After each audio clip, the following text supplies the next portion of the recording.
তোমাৰ নাম কি? My name is. What is your name? তোমাৰ ঘৰ ক'ত? Where is your home? মোৰ চোলাটো ৰঙা। My t-shirt is red. My t-shirt is red. মোৰ 10টা আঙুলি আছে।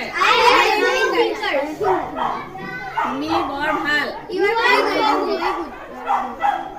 আমাৰ স্কুলত 35 জন ছাত্ৰ-ছাত্ৰী আছে। Our 35 students at our school. There are 35 students at our school.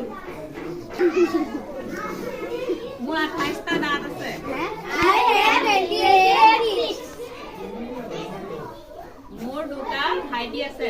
I have 2 brothers. মোৰ ভণ্টিজনী বৰ ধুনীয়া। My sister is very beautiful. My sister is very beautiful.